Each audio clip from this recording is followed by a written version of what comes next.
அப்பம் பிட்கிறதுக்கு ஒரே ஒரு வார்த்தை ஜீசஸ் சொல்லுவார், என்னை நினைவு கூறும்படி நீங்கள் இதை செய்யுங்கள் அப்படின்னு சொல்லுவார். கொரிந்தியர்ல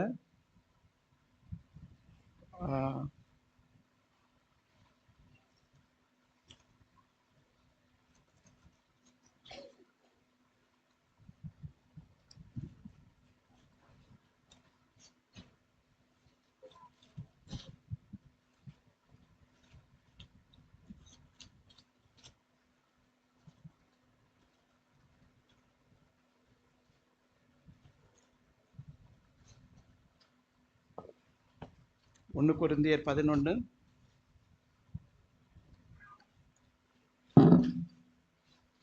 அன்று ராத்திரியிலே அவர் அப்பத்தை எடுத்து ஸ்தோத்திரம் பண்ணி அதை பிட்டு, நீங்கள் வாங்கி புசியுங்கள், இது உங்களுக்காக பிற்கப்படுகிற என்னுடைய சரீரமா இருக்கிறது சொன்னார். என்னை நினைவு கூறும்படி இதை செய்யுங்கள். நான் அப்படிதான் இதை பார்க்குறேன். உங்களுக்காக பிற்கப்படுகிற என்னுடைய சரீரமா இருக்கிறது, அதை அதை நீங்கள் நினைவு கூறுங்கள். உங்களுக்காக பிற்கப்படுகிற என்னுடைய சரீரமா இருக்கிறது, அதை நினைவு கூறும்படி இதை செய்யுங்கள். எதை நினைவு கூறும்படி? உங்களுக்காக பிற்கப்படுகிற என்னுடைய சரீரம். ஜீசஸ் ஒரே ஸ்ட்ராங்கா அப்படியே இல்லை. அவர் எளிதில் பிற்கப்படும்படிக்கு, உடைக்கப்படும்படிக்கு, நொறுக்கப்படும்படிக்கு அவர் விட்டு கொடுத்தார். ஃப்ளெக்சிபிலிட்டியாக இருந்தார், ரொம்ப ஃப்ளெக்சிபிலிட்டியாக இருந்தார். யாரும் அவரை ஈஸியாக தொட முடிந்தது, யாரும் அவரிடத்துல ஈஸியாக அப்ரோச் பண்ண முடிந்தது, நெருங்க முடிந்தது. ஒரு தீட்டுப்பட்ட 12 வருடமாக தீட்டுப்பட்ட அந்த ஸ்திரீ கூட அவரிடத்திலே மிக அருகாமையில் நெருங்கி அவரை தொட முடிந்தது. தொட முடிந்த தூரத்தில் தான் அவர் இருக்கிறார். யாரும் அவரை ஈஸியாக எளிதில் தொட்டுடலாம், டச் பண்ணிடலாம். அதுதான் என்னை நினைவு கூறும்படி. அப்போ என்னிடத்துல யாராவது பயந்து என்னிடத்துல வராமல் இருந்தால் நான் இன்னும் உடைக்கப்படலை, நொறுக்கப்படலை. அப்போ நான் இன்னும் உடைக்கப்படணும், நொறுக்கப்படணும். யாராவது நான் சபையில் பார்ப்பேன், என்கிட்ட யாராவது வர பயந்தார்களானால் நான் ஆண்டவர்கிட்ட தான் ஜெபிப்பேன். ஆண்டவரே, அவங்க பயப்படுறாங்கன்னா அதுக்கு காரணம் நான் இன்னும் உடைக்கப்படலை, நான் இன்னும் உடைக்கப்படணும், நான் இன்னும் நொறுங்கப்படணும். அப்போ தான் அவங்க ஈஸியாக என்னை அப்ரோச் பண்ண முடியும். யாரும் எளிதாக என்னை தொட்டு விட முடியும், என்னோடு ஒரு ஐக்கியத்தை ஏற்படுத்த விட முடியும், என்னோடு பேச முடியும், என்னோடு கலக்க முடியும். யாராவது பயப்படுறாங்களா ஆண்டவரே?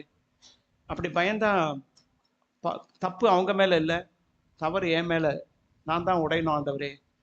அப்படி தான் நான் பார்ப்பேன்.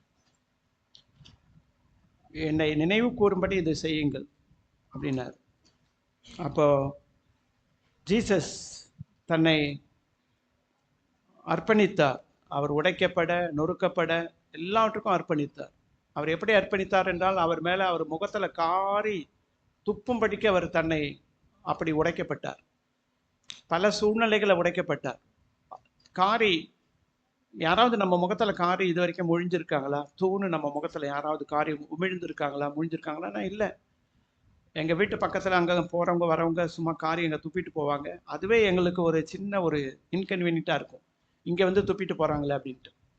அப்போல்லாம் ஜீசஸ் வந்து, நீ என்னை நினைவு கூறுப்பா, என்ன நினைவு கூறு, நீ உன்னையே பார்த்துட்ருக்கே, என்னை நினைவு கூறு. என் முகத்திலே உமிழ்ந்தார்கள், காரி தூணு துப்பினார்கள். நான் அதை ஏற்றுக்கொண்டேன். என் தலையில் கிரீடம் போல முள்முடியை வச்சாங்க, சிரசில் அடித்தாங்க, நாங்கள் நொடுக்கப்பட்டேன். நீனே அதை நினைவு கூறு. என்னை வந்து பரியாசம் பண்ணினாங்க, நாங்கள் உடைந்தேன், என்னை நினைவு கூறு. உனக்கு எப்பெல்லாம் சில துன்பங்கள், துயரங்கள், சில உபத்திரவங்கள், பாடுகள், சோதனைகள் வருதோ, எல்லா சூழ்நிலையிலும் என்னை நினைவு கூறு, என்னை நினைவு கூறு, நினைவு கூறும்படி. அப்போ இயேசுவை நாம் நினைவு கூறணும். இந்த சூழ்நிலையில் ஜீசஸ் எப்படி ரியாக்ட் பண்ணார், எந்த சூழ்நிலையில் அப்படின்னு. எங்கள் மனைவி என்கிட்ட சொல்லுவாங்க, நீங்கள் கடைக்கு பிள்ளையை அழைச்சிட்டு போகும்போதெல்லாம் அங்கே போன உடனே நீங்கள் கொஞ்சம் பேஷண்ட்டாக இருக்க மாட்டேன்றீங்க, அதாவது பொறுமையாக இருக்க மாட்டேன்றீங்க. அங்கே போய் சீக்கிரம் தாட்டை போட்டு சீக்கிரம் அதை வாங்க இதை வாங்க அப்படின்னு சொல்லிடுறீங்க, பொறுமை இல்லை அப்படின்னாங்க. அப்போ நான் அதை உணர்ந்து பார்த்தேன். நான் இன்னும் உடைக்கப்படணும், இன்னும் நொறுக்கப்படணும். பல சூழ்நிலைகளில் நான் உடைஞ்சிட்டேன்னு நினைக்கிறேன், ஆனால் நான் உடையலை. இப்போ நான் இயேசுவை நினைவு கூறும்போது அங்கே பல சூழ்நிலைகளில் அவர் உடைக்கப்பட்டார், நொறுக்கப்பட்டார். அது மாதிரி என்னை யாராவது நொறுக்கும் போது, உடைக்கப்படும் போது நான் இயேசுவை போல அமைதியாக இருக்கணும். பிலாத்து கேட்டார், உனக்கு தெரியுமா என்ன உன்னால் ஜெயிலில் அடைக்க முடியும், அதாவது உனக்கு பனிஷ்மெண்ட் கொடுக்க முடியும், உன்னை விடுதலையாக்க முடியும் அப்படின்னு கேட்கும்போது பல பேர் பல நிந்தைகளையும் வார்த்தைகளை பேசும்போது ஜீசஸ் அங்கே அமைதியாக இருந்தார். நம்மளை குறித்து யாராவது ஒரு நிந்தையான பேச்சு பேசினாக்கா உடனே என்னுடைய சுயம் வெளியே வருது, என்னை குறித்து இப்படி பேசுகிறாங்களே, என்னை குறித்து அப்படி பேசுகிறாங்களே. ஆனால் ஜீசஸ் அமைதியாக இருந்தார், பொறுமையாக இருந்தார். பிலாத்து ஆச்சரியப்பட்டார். அப்போ அவரை நான் நினைவு கூறணும், என்னை நினைவு கூறும்படி இதை செய்யுங்கள். அப்போ நான் இந்த அப்பத்தையும் திராட்சரசத்தையும் நான் பங்கேற்கும் பொழுது நான் நினைவு கூற வேண்டியது, ஜீசஸ் நீங்கள் எப்படி செயல்பட்டீங்க, அவதூறாக பேசப்படும் பொழுது, முன்ன அவர்கள் துன்புறுத்தும் போது, யாரோ ஒருத்தர்கிட்ட ஏரோதுகிட்ட போகும்போது மினுக்கான வஸ்திரத்தை அவருக்கு உடுத்தி இதோருடைய ராஜாவே வாழ்க அப்படின்னு ஜீசஸை அது பரியாசம் பண்ணாங்க. அது பரியாசம். அந்த உடையோடு வருகிறார். அந்த உடைகளுக்காக தான் ஜனங்கள் சீட்டு போட்டாங்க. ஏனென்றால் அது ஏரோது உடுத்தின உடை இருக்கலாம். சீட்டு போட்டு ஒரு உடையை அவங்க வாங்கணும் அப்படின்னு நினைச்சாங்கன்னா அந்த உடை எதுக்காகனா அது நல்ல மினுக்கான வஸ்திரமா இருக்கலாம். அதை போட்டு அவரை உயர்த்தல. அப்படி அந்த ஆடையை போட்டு அவரை அவர்கள் பரியாசம் பண்ணினார்கள். அப்படி எல்லா பரியாசத்தையும் அவர் ஏற்றுக்கொண்டார். அதை நினைவு கூறும்படி, என்னை நினைவு கூறும்படி நீங்கள் இதை செய்யுங்கள். அப்போ எல்லா சூழ்நிலையிலும் நான் நினைவு கூறணும், ஜீசஸ் எப்படி நொறுக்கப்பட்டார், உடைக்கப்பட்டார், துன்புறுத்தப்பட்டார், எப்படி அவருக்கு எல்லாமே இழந்தார். சில வேளையில் குடும்பத்தில் அவரை புரிந்து கொள்ள மாட்டாங்க. நீ என்னப்பா இதெல்லாம் செய்கிற, நீ போயிட்டு அங்கே பண்டிகையில் போய் செய்யின்னு சொல்லும்போது அவங்க குடும்பத்து உறவுக்காரங்களே, சொந்த தம்பி, அவங்களே அவரை புரிஞ்சிக்கல. அதையும் அவர் ஏற்றுக்கொண்டார். நம்ம எப்போவுமே நமக்கு ஒரு இருக்கக்கூடிய நம்மளுக்கு என்ன ஒரு இதுனாக்கா, நம்ம அவங்க புரிஞ்சிக்கணும்.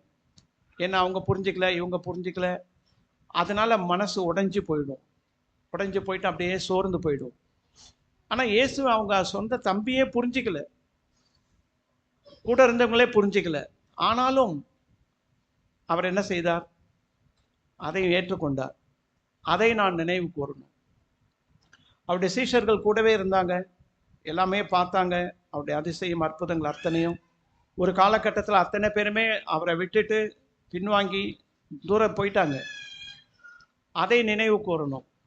என்னை விட்டு யாராவது அகன்று போயிடுறாங்களா, யாராவது உங்களுக்கு ஒத்துழைப்பு கொடுக்கலையா, உங்கள் கூடவே இருக்கிற ஒரு சகோதரி உங்களுக்கு ஒத்துழைப்பு கொடுக்கல, அவங்க பின்வாங்கி போயிடுறாங்களா, கூட இருக்கிறவங்க, உங்கள் சொந்தக்காரவங்க, உங்கள் அயலத்தார், சபையில் உள்ள யாராவது பிரதர் சிஸ்டர்ஸ் உங்களோட கூட இல்லை, நீங்கள் அவங்களுக்கு எனக்கு உதவியாக இருந்தால் நல்லாயிருக்கும்னு நினைக்கிறீங்க, கூட யாருமே இல்லை, அவங்க போயிடுறாங்க. அப்போ நம்ம சோர்ந்து போக வேண்டிய அவசியம் இல்லை. ஜீசஸை நினைவு கூறுவோம், என்னை நினைவு கூறும்படி இதை செய்யுங்கள் அப்படின்றார். இனிமேல் எல்லா சூழ்நிலையிலும் நமக்கு ஏற்படுகிற அத்தனை சூழ்நிலையிலும் நாம் இயேசுவை நினைவு கூர்ந்து நாம் இந்த அப்பத்திலும் திராட்சரசத்திலும் நாம் பங்கு பெறுவோம். இப்படியா நாம் நம்மை நிதானித்து அறிந்தால் நாம் நியாயம் தீர்க்கப்படும் அப்படின்னு இருக்கு. எனவே நம்மளை யாரும் நம்மளை நியாயம் தீர்க்க மாட்டாங்க, யாரும் நம்மளை நிதானிக்க மாட்டாங்க. வேதம் என்ன சொல்லுது, நம்மை நாமே நிதானித்து அறிந்தால், அவ்வளோதான் இருக்கு. நம்மை நாமே நிதானித்து அறிந்தால். இது என் மிஸ்டேக் தான். தாவீது தன்னைத்தானே நிதானித்து அறிந்தார். இந்த பாதிப்புக்கு, இந்த ஆடுகள் பாதிக்கப்பட்டதுக்கான காரணம் நான் தான். அவர் தன்னைத்தானே நிதானித்து அறிந்தார். இந்த ஆடுகள் பாதிப்புக்கு காரணம் நான் தான். அதை தான் சொல்லுவார் அந்த தீர்க்கதரிசிக்கிட்ட, நான் தானே பாவம் செய்தேன், இந்த ஆடுகள் என்ன செய்தது, ஏன் அதுங்க பாதிக்கப்படணும் அப்படின்னுவார். எவ்வளோ பெரிய மனுஷன் பாருங்க.